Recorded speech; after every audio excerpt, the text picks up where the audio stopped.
Shin-Yoshiwara no Bodojai, the cemetery of the Shin-Yoshiwara. The Jokanji Temple at Minowa and the Dotetsu-on, the bank, the Nihon Zatsumi, were formerly the fixed burial places of the Yoshiwara Yūjo, who died during their terms of service, and who had no person to take charge of their remains. Since the restoration, however, the regulations of the prostitute quarters have been altered. The burial of Yūjo in these cemeteries is now a rare occurrence. The grave of the famous Takao, of the Miyaura, and that of Usigumo are both in the Dotetsu Cemetery. The grave of Usugomo is known as Nekozuka, the Mound of the Cat. October the 20th, 1893, having fallen on the 233rd anniversary of the death of Takao, a grand religious service was held in this temple, and was attended by large crowds of people belonging to the Yoshiwara.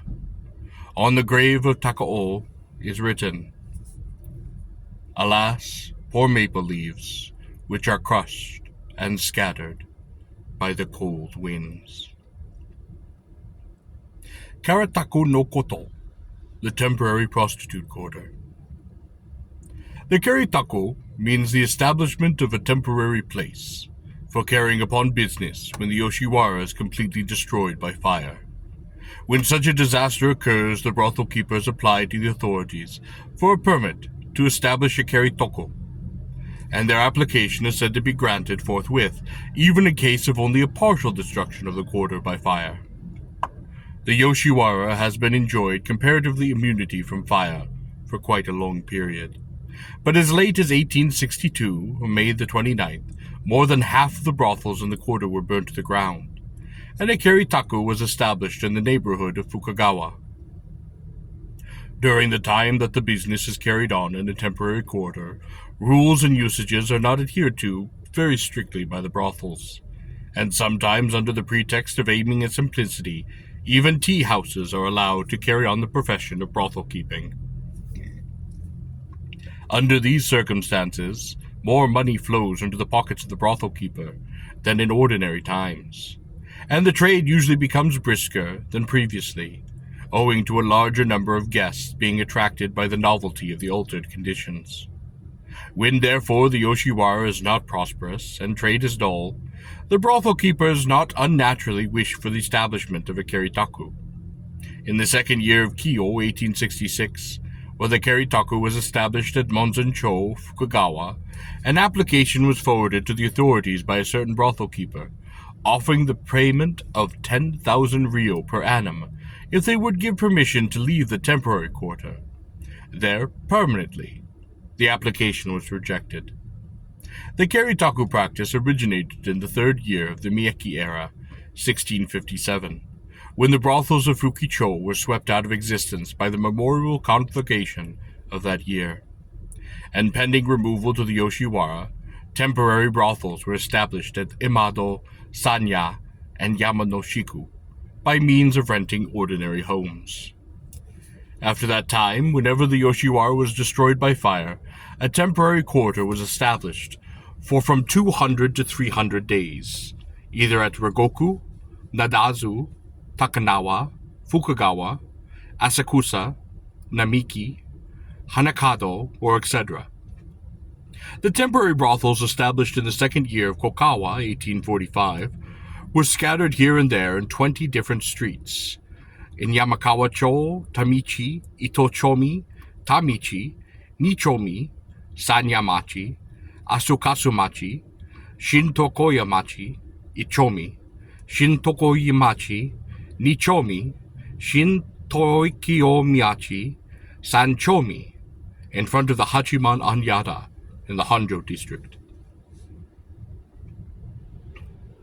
There were 21 other well-known brothels, all carrying on their business under the special charter received from the authorities.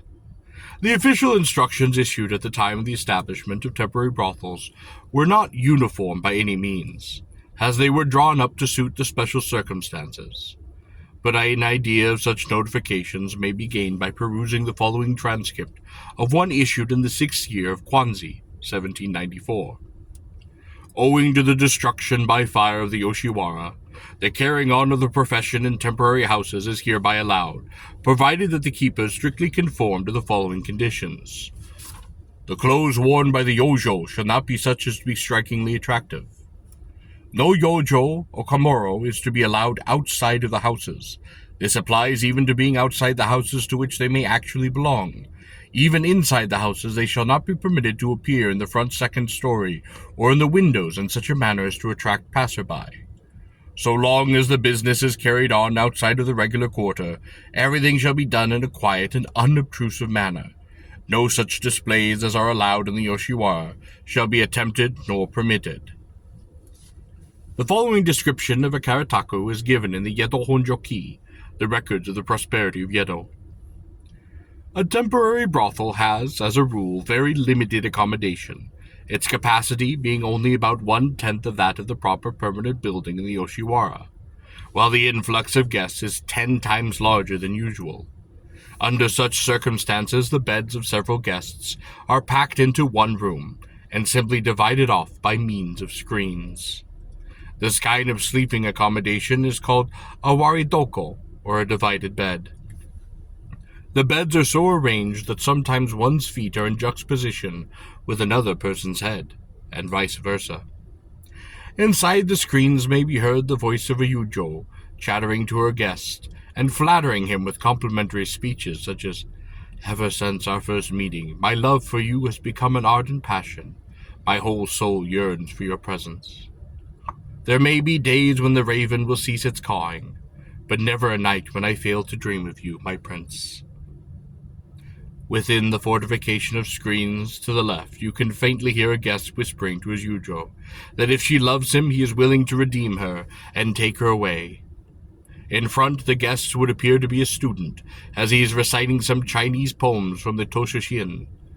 By and by, his Yūjo begins to wonder what he is talking about, and asks him what magical words are you uttering, and what is the chomen you carry with you. "Alas, what an ignorant woman you are," the guest retorts. "These are famous Chinese poems, which you would do well to remember." At the back is a guest who has been deserted by his Yūjo, and who, finding it impossible to remain passive, is having a frequent recourse to a yawning and stretching. Somewhere in the room is a gentleman who has been cursing too freely, and although he is so top-heavy that he cannot stand up, he objects to lying down and going to sleep. He is apparently so beautifully boozy that when he struggles hard to rise from his couch, his legs give way under him, and he sinks back huddled up in a heap. Disappointed but not discouraged at this inability to get up, the groggy veteran begins to express his maudlin sentiments in a loud and grumbling voice, venting his indignation one moment and laughing at imaginary objects the next.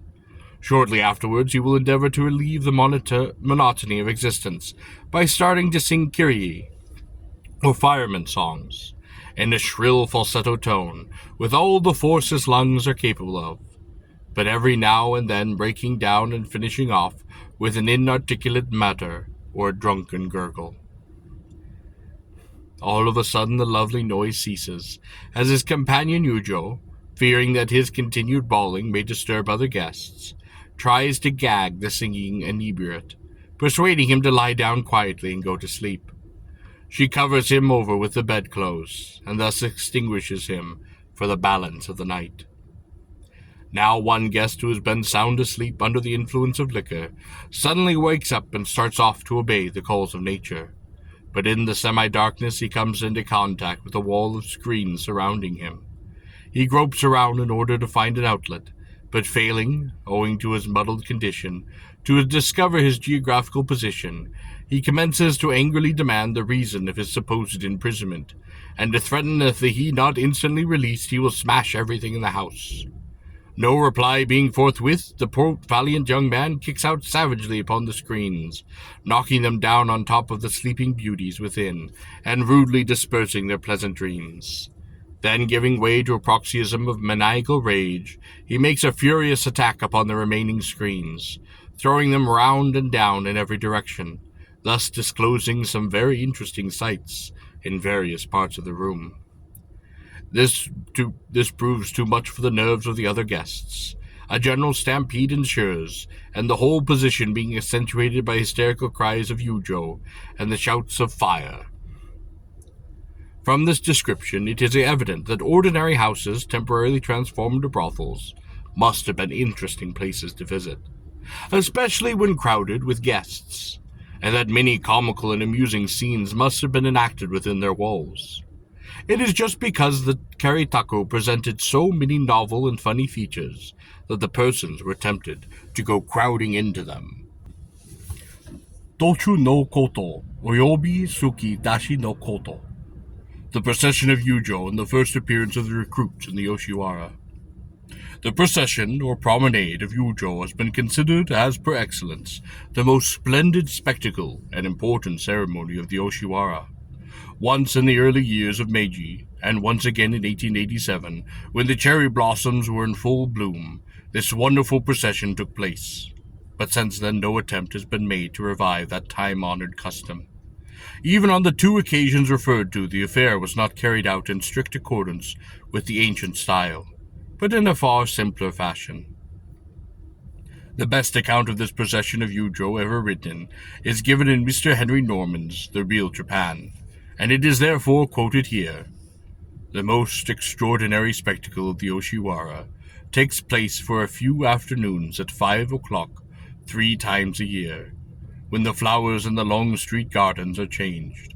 First in spring comes the pink glory of the cherry blossoms, then in summer the purple of the iris, then in autumn the 100 colors of the chrysanthemum, the national flower of Japan. When the new flowers are planted, the Yūjo pay them a state visit. From each of the principal houses, 6 of the most beautiful are chosen, and arraying in gorgeous clothes, their hair dressed monumentally, combs 3 feet long stuck in from side to side. Then they are mounted upon black lacquered geta, or patterns a foot high. When they are ready to start, a score of servants accompany them. 2 or 3 precede them to put the crowd away. One holds the hand of each Yūjo upon either side, and solemnly and very slowly, a step a minute, the wonderful procession moves around the garden. Other processions issue from the houses and meet and pass, and by the whole main street of the Yoshiwara is packed with an open-mouthed crowd, over whose heads the faces of the processionists can be seen here and there. The walking upon the tall, heavy geta is itself an accomplishment, and girls are specially trained to do it. 1 foot is put out a little way and planted most firmly. Then the other geta is lifted by the toes, lightly grasping the strap which passes between the first and second toes, and swung round in front of the other and across it. The first is then lifted and placed on the other side of the second, exactly in fact like a skater doing the outside edge. The Japanese call it Hichumanji ni Ereku, a figure of 8 walking. It is difficult to give in words an adequate notion of the extraordinary effect of this procession. The costly and gorgeous clothes of the Yūjo, silks of marvelous richness, and brocades blazing with scarlet and gold.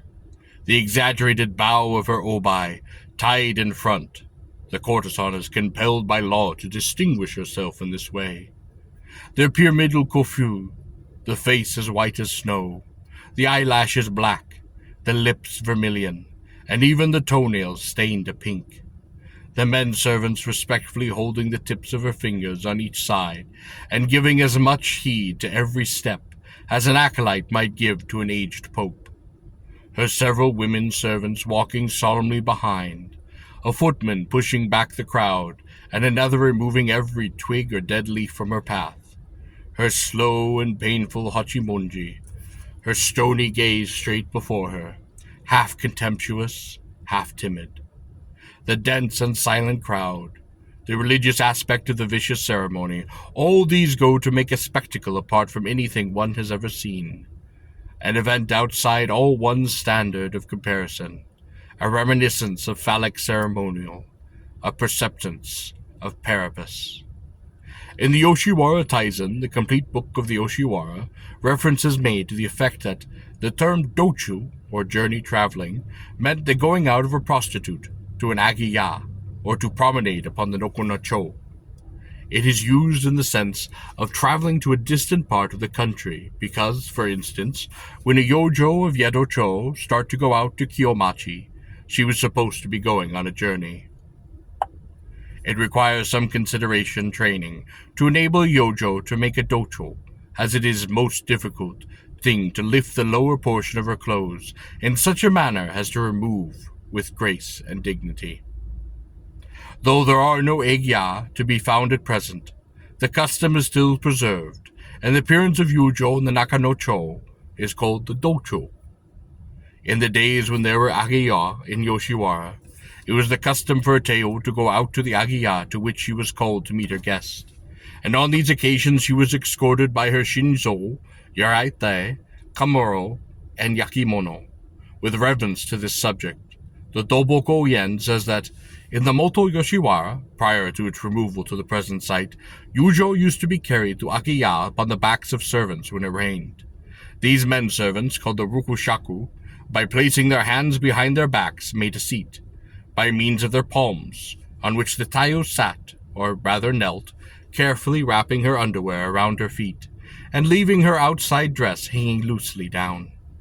The tayo's hands were not employed in holding any part of her bearer's body, but engaged in adjusting her garments, etc. from behind. A servant covered her with a long-handled oil paper umbrella, and in these positions the tayo is said to have looked very stylish. Since the removal of the old brothel quarter to the present Yoshiwara, it is said that tayo sometimes went out to agiya riding in palanquins, as this was considered to be a convenient mode of transit. In the Dobogoyen Eihan Koi, it is stated that up to the era of the Kicho, the ladies of noble families were usually borne upon the backs of manservants in rainy weather, palanquins being but very seldom used. These ladies wore a kind of veil-like hood, a katsugi upon their heads, and on their backs of the bearers were fastened wooden rests, on which the woman would sit. The custom of prostitutes being carried on the backs of menservants appeared to have arisen through desire to ape the higher class. Since the removal to the Shin-Yoshiwara, palanquins were often used, but later on were dispensed with, and Yūjo preferred to walk to their destination, even in rainy weather. As stated above, better-class Yūjo went out in palanquins when the weather was rainy or the roads dirty, but Shinjo used to walk, wearing sandals called sumokashi, or the nail-hiders. These sumokokushi were more particular in use in the Miyayoya of Kiyomachi. The reason that the promenading of Yūjo became one of the most splendid spectacles of the Yoshiwara in later days was because, though the women ceased to pass to and fro the Engya after the disappearance of the latter, they used to be in the habit of showing themselves gorgeously apparelled in the Nakano-cho, and holding an exhibition of themselves in the tea-houses there. The custom of the dochiyu is therefore a relic of prevailing fashion of those times. As already stated, a Yūjo who went out walking in rainy weather was covered by a long-handled umbrella held over her head from behind. This umbrella was usually employed by persons of gentle birth, but its use by Yūjo was permitted upon the supposition that the latter were court ladies. To see the procession of a Yūjo at night, passing through the brilliant lighted streets surrounded by her shinzo, kamuro, yariete, and yakimono, preceded by a great lantern emblazoned with her crest, and followed by a crowd of tea-house and funyado people, each carrying a lighted chochin, was a very imposing sight indeed, and one which probably was unique of its kind, and without a parallel in any other country. In ancient times, all Yūjo wore sandals, but later on a woman named Fuyo, in the employ of Hishu Gonzoman of Sumicho, who was an open-handed, extravagant person, and fond of ostentatious displays, began to wear kamageta, a kind of matted clog, even on fine days. The charming manner in which this woman minced along upon her kamigata, artfully disclosing the scarlet lining of her clothes as she walked, and the general grace of her demeanor evoked universal admiration. Imitation, it is said, is the sincerest form of flattery, and the people most have been very fascinated with Fuyo's komageta, for they all began to gradually imitate this style of footgear, until it became the popular fashion of the Yoshiwara. On New Year's Day, and on other holidays, no komageta were used by the women belonging to the house of Matsubi Henzomen of Yedo-cho, and it therefore seems that even at this period, something of the simplicity of old-time customs was retained, and that the community had not so yet fallen into the luxurious habits of the later days. The extravagance manifested in wearing apparel used in promenading appears to have reached its climax about the 11th year of Kwanzaa, 1799, for it is mentioned in the Kyoko Monogatari, written by Samba, a noted humorous writer, that the outer garment was of deep blue-colored satin, the skirt being embroidered with a pattern composed of lobsters, and the underclothes were of a green-colored mura, a kind of thick cloth woven with raised figures, secured by a shigoki, a loose girdle, of gray-colored satin, lined with red crepe. The hair was done in the Hiyomusubi style, and was ornamented with 2 combs and 8 hairpins, this having been the regular custom of the time. In the Bunkwa, 1804 to 1817, and Bunzin, 1818-1829 eras, the shigaki, or loose robes, worn when promenading were either black or green in color, and were as a rule richly embroidered with gold and silver thread, and silk thread of the various hues. The pattern most in vogue were unryo, dragons and clouds, hiryo, flying dragons, and ganka no botan, peony flowers below a rocky cliff, mishu kohyan, a raging lion, and many etceteras. And the general effect of these gorgeous embroideries glittered with gold and blazing, with all the colors of the rainbow worked in harmonious blendings. It was indeed striking and unique. Under the shikaki were worn 3 white rinzu, figured satin, kosude, one over the other, each bearing 5 large crests dyed upon them. The manner of walking was known as uchi hachi manji, because each step was stekken with the toes pointed uchi-like, or inwards. The Chinese character monji, or 8, hachi. There are but very few persons who now understand this style of walking. Later on, the custom of wearing geta, or clogs, was introduced by the Yūjo, Fuya, already mentioned, who was vainly fond of finery, as she initiated the practice of wearing 3-legged geta, with straw sandals attached to them. There were certainly fixed ceremonial dresses, which were worn according to the seasons, and special customs for the New Year's holidays, and the first day of the 8th month. It is stated in the Kitazato Bunkun Roku that on the 3rd day of the 1st month of the 11th year of Bunkwa, February 1814, among the Yūjo there were out walking in front brand new geta and magnificent gala dresses, astonishing the spectators with the dazzling splendor of their gay apparel. There was a woman named Owara, belonging to the house of Suya Achibasu of Kiyomachi, Ichome, who became the center of attraction owing to the novelty of her costume. She wore robes made in imitation of those worn by certain military officers of the imperial court, the Oichi Bakon. From the waist upwards, the material was of pale blue tint, and on it were embroidered 3 corded lines in silver thread. On the left shoulder was embroidered a bundle of kirifu no yo, arrows winged with the spotted feathers of a falcon, worked in gold, silver, and colored threads. This upper garment represented the naoshi, a kind of robe worn by nobles. The lower portion was dyed a deep purple and embroidered with Utsubashi no Fuji, the 8-petaled wisteria flower, in silver. This apparently was intended for sashinuki, a kind of silk trousers worn by warriors.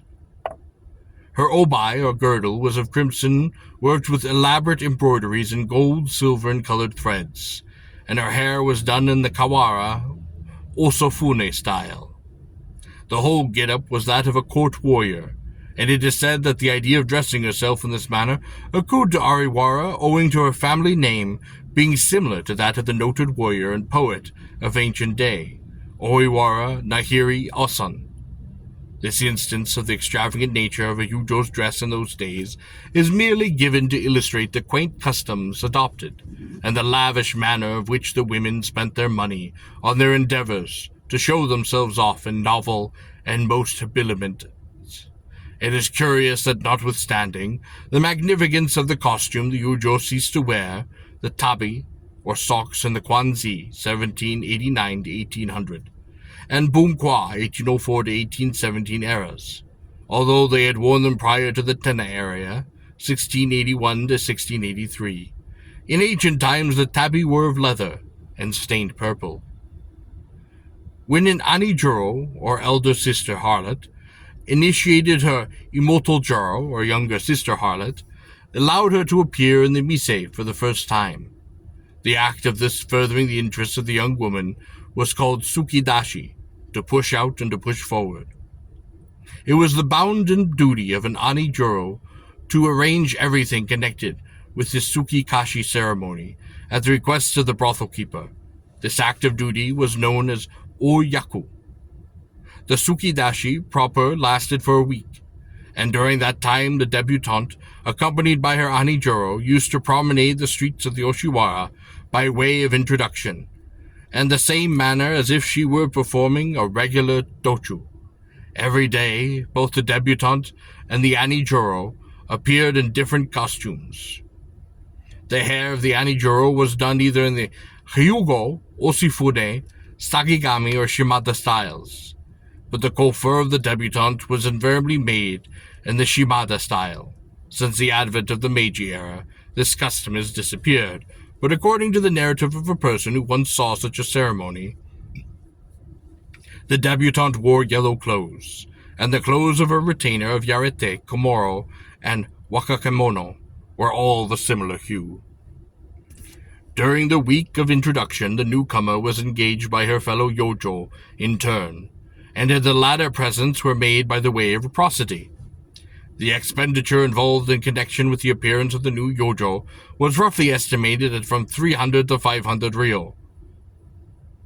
Then there was expenses connected with the sumiyago, the bedding, usually ordered from Darimaro, and ichigo-ya.